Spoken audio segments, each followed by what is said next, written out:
Hey everybody, it's Dana Robinson doing my live office hours on LinkedIn, targeting subjects that I talk about on LinkedIn Learning. And today it's about networking and sometimes a dirty word. I'm coming to you live from a networking event.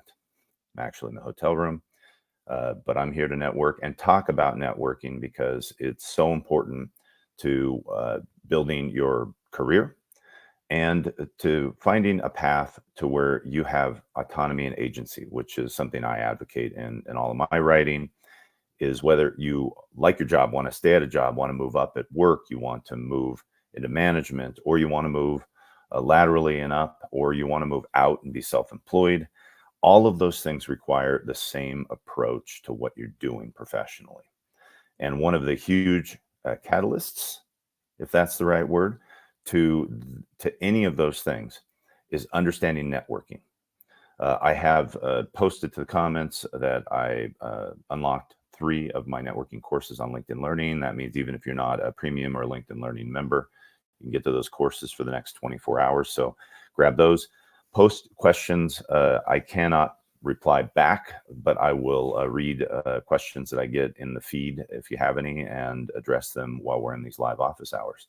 Thank you so much for joining me today. So let me talk about what I want people to get into their head is that networking is not icky. Networking, it does not have to feel dirty. It does not have to be about selling. It does not have to be about talking about yourself. The starting point for good or even great networking is understanding that it's got to be genuine, genuinely connecting with other humans is what networking is all about. And that can be challenging depending on how you've been raised and depending on whether you have been exposed to networking. And in today's office hours, I'll address kind of the overarching values around networking, but then I'll also talk practically about how you can find networking events, how you can enter a networking event and navigate that successfully, and give you some ideas of areas that you can work on so that you can become a master networker. So, foundationally, I want you to think about networking as getting out there and being curious. People like to talk about themselves. That means don't talk about yourself. Ask people questions. Be curious. Don't ask them questions and then don't pay attention because you're thinking about what you're going to say in response. Ask them more questions. How did you get to do that? Well, wait, you said this. I'm curious about what happened when this other thing happened. So this curiosity really sparks connection with humans, and you'll notice if someone's ever curious with you about what you do and they get you talking about yourself, you probably feel pretty good. So a genuine connection starts with curiosity. Another thing that's hard for people who are just beginning to network to understand is that generosity is sort of the next component of great networking. You have to go into a networking event of any kind or any kind of network with generosity. You have to think, what can I do to add value? And that might be very often for me paying attention to who's there because then I can be generous with introductions of who I just met, because very often you'll find that you're talking to somebody that you realize needs to move on and talk to other people. Maybe you're not their customer, or they're not yours, or that you just need to keep working through an event. And if you have been curious, then when you meet someone else and they say something, you might be able to say, you know what, I know someone who has a similar interest.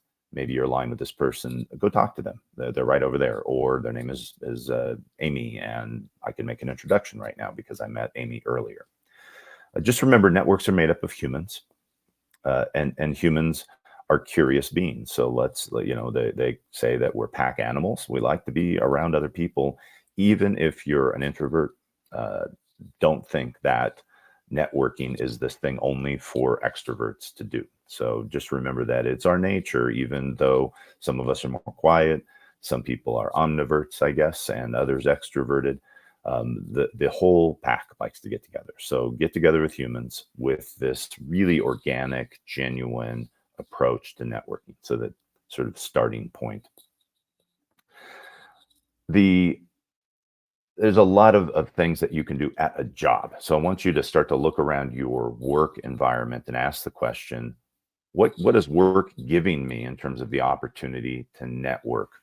And there's a couple of reasons for that. One is it's good to lean into what's right under your nose at work. And there's some reasons for that. One of them is you'll rise at work if you lean into the resources that are available to you at your job. The other is that you're going to learn things that you don't know from being exposed to the networks that are already in concentric circles around the job that you have. And for those that are thinking about self-employment someday, why would you not want to get exposed to great networking opportunities that your employer is paying for, that your employer is delighted that you're participating in? Because the relationship capital that you build, the true genuine connections, and the learning that you're going to gain from being around these networks, they're yours. So look for opportunities around your job, and for some people, that's a real challenge. They maybe have the wrong attitude about what networking really is. And for me, networking is about building real connections. And I think where people sometimes fail is where they approach networking transactionally. Don't approach networking transactionally. This is not a place to make a sale, land a client. A network is a place to contribute. So approaching it that way makes it a lot easier for most people, especially introverts that don't like the idea of conflict or trying to turn this relationship immediately into a transaction. Approach your networking as a way to build lifelong relationships and not just to try to look good. Or even I've seen this, employees feel like, oh, I need to be sure I show my face, and that way the people above me know that I exist, and then I'm going to try to impress them at this networking event and let them know who I am. I've seen that in popular media, and I've seen it in real action. And no one upward in your place of employment is going to be impressed by you trying to impress them. They're going to be impressed by you taking responsibility for building a network that you are involved with for the benefit of the company and leveling yourself up as a professional. Now, let's talk about some of the things that you might look for to figure out where are the networks. I think where are the networks is a pretty common question. Uh, every industry that I've ever been a part of has multiple networks that already exist. There's usually a big one around some core association. There is a large trade show around parking garage industry professionals. There's a large trade show around the death care business. There are multiple trade shows around the home services businesses. I'm at a trade show around software that goes into libraries. I'm going to be at a trade show around landscape maintenance service businesses in another month. There is always a trade show or an association driving a certain amount of gravity that the industry tends to circle around. So find the big stuff, and see if you can go. There are often events that your employer might pay for you to go to, and almost all these events are now doing online as well, so that you can do this from home or from work. Most conferences now are simulcasting or live broadcasting. You might not have as good of an opportunity for networking, but some of those are still opportunities to kind of get your head around what is going on at this networking event. And then when you do go in person, you're going to have some advantages. Besides the large centers of gravity around associations, there's almost always smaller specialty niche organizations.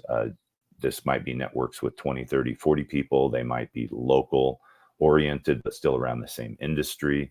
You might find a project management association meetings that are small. And then, of course, there's probably some very large ones run by PMI. And then there's probably lots of niches depending on whether your niche is, particular area of project management, because that's a very big category. And a lot of the principles apply generally to a lot of industries, but you might be able to be very specific about where you network based on the niche or the geography. So look for those. A lot of people ask about other networking that's just sort of general business networking, the Vistage type groups, networking where the people are in different positions at companies, networking when there's an event that's hosted by a local organization of some kind. And the truth is that these can be valuable, and they're a good place to practice. They are not as deep in their ability to connect you to the resources that you don't know. But for example, as a future business owner, you might want to go to business meetups, even though you're also going to networking around the area of specialty that you're focused in your business or your work. So these general business meetups can be advantageous. I would go to them as a new networker, as an opportunity to practice, to view these as the training ground for you to shake hands, talk about what you do, be curious, be generous, build some relationships, ask a lot of questions. Now, let's talk about what are you going to do at a networking event. There's some important preparation, and I talk about this in the course that I've unlocked today, the tips on how to prepare for a networking event. A great thing to think about is who's going to be there. And almost all events have a list of people who are going to be there. Check out some LinkedIn profiles, see who's going to be at the event that you're attending, and think about whether they're someone you know. Then when you meet them, you could say, I knew you were coming to this event. I looked at who was coming, and you're connected to my friend Amy. And if that's the case, then you can take your existing relationship capital and translate that to a connection that you're going to meet. So get ahead of it by knowing a little bit about who's going to attend, and as well, why are they there? Get a sense of the type of person that's going to be there, because it's going to help you shape the questions you ask and how you communicate with people, because you're going to understand, who specifically is there, and what's the motivation that's bringing them together. Go thinking about what you can be generous about. So, prepare by showing up with some easy questions. I've been with people that are new to networking, and they stand next to me and they say, what do I do next? And I walk up, I shake a hand, and I say, I'm Dana. I'm here because of X, Y, and Z. What do you do? It's as easy as just starting by making an introduction, and then asking a question, and then having a series of questions that might feel very organic, but that you might have actually thought of in advance. So think of how you can show up with some easy questions to start conversations, and then think about the things that, given that you know who's going to be there and why they're there, what are some things that you can be generous about? And sometimes that's just saying, being ready to share a resource. There's constantly new technologies. There's new AI software. There's things that are around your industry that you might know a little bit about that you can share with people. And you're not selling them anything. You're just sharing and being generous. Now, when you go to an event, I want you to be present. Do not be thinking about something else while you're at a networking event. This is an exercise in being present with the people that you're around. And this can be hard because we're naturally more activated, a little anxious when we're around something that is out of our control. Go to that and just be present. Pay attention. You can remember names. Don't tell me that you can't remember names, but I'll give you a trick. When you're any name that you're remembering, first step is that you need to repeat their name. While you're repeating their name, you're going to try to associate their face, their name, with something that's already in your memory, either somebody or something. And this can be very hyperbolic. You can literally picture somebody being, an aunt, if their name is Brant, for example. You might even clarify for your own purposes, if you tend to get Brant and Brent mixed up, is that Brant with an A? And then think of an aunt. And I happen to know a Brant with red hair, so I might picture a red-haired ant named Brant. And then you're going to remember that person. Once you're done talking to that person, if you've taken a business card, keep a pen and write their name or something that you remember about them on the business card. If you're just doing things digitally, take a note and put something about whether you've promised them something, whether you're going to follow up.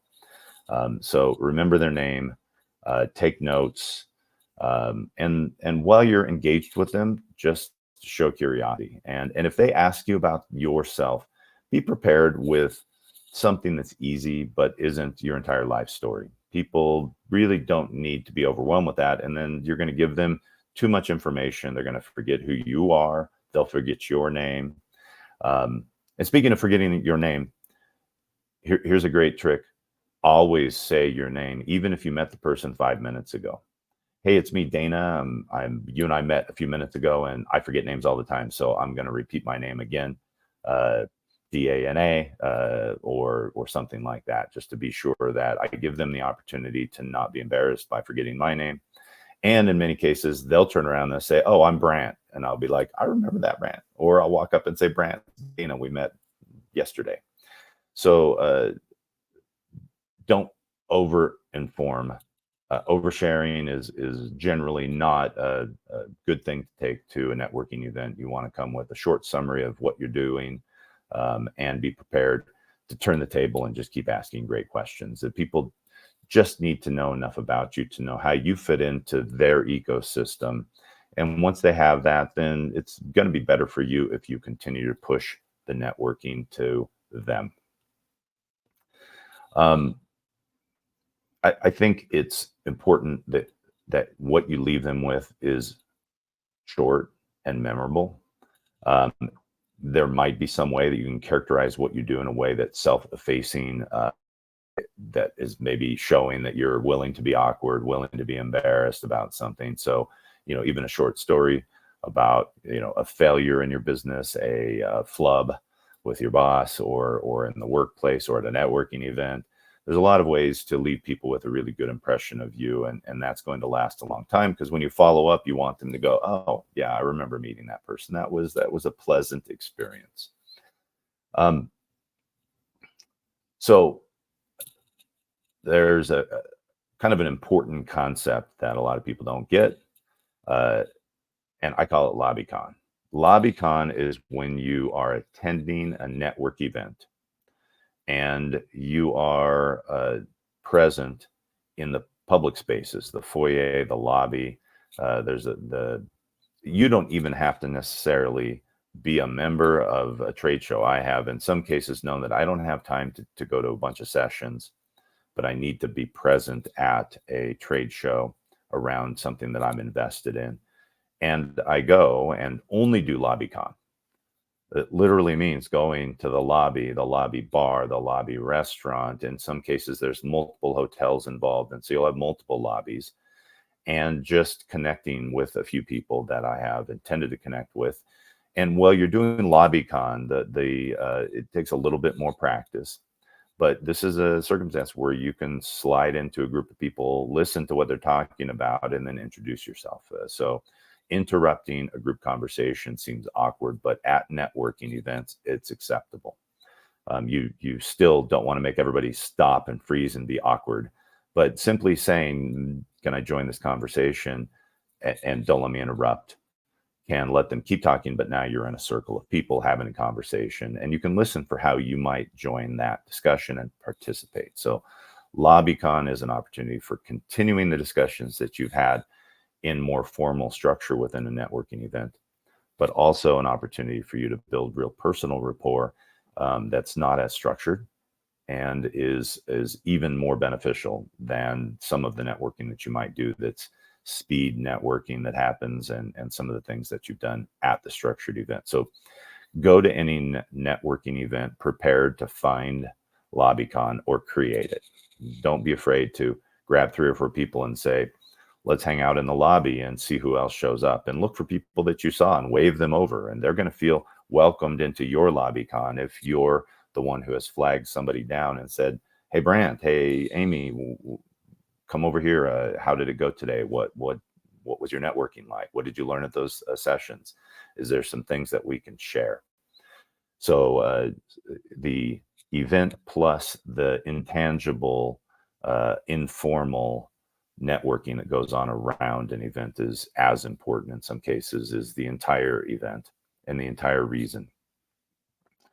So there's, in a nutshell, in 20 minutes, how to network the right way, organically, in a way that doesn't feel salesy, in a way that you are building true, genuine relationships with other humans that are going to outlast your job, turn into mentors, turn into mentees, people that you can contribute to their career development. It's how people find business partners. It's how people end up later realizing that they get invited to the table of a business as a partner because they were there and present and made the right impression on somebody.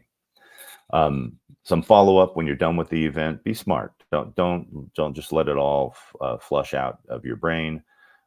Within the next 24 hours, add this information to CRM, wherever you're keeping your customer, client, any kind of relationships. It might be as simple as contacts in your Gmail. It might be notes in your note app. And where you made any kind of decent connection, send an email. It was great to meet you. Hope to see you at the next event. If there's anything I can ever do for you that relates to what I have an expertise in, please connect with me. I'm happy to help and make introductions or share what I know. Again, being curious and generous is going to carry through your post networking follow-up.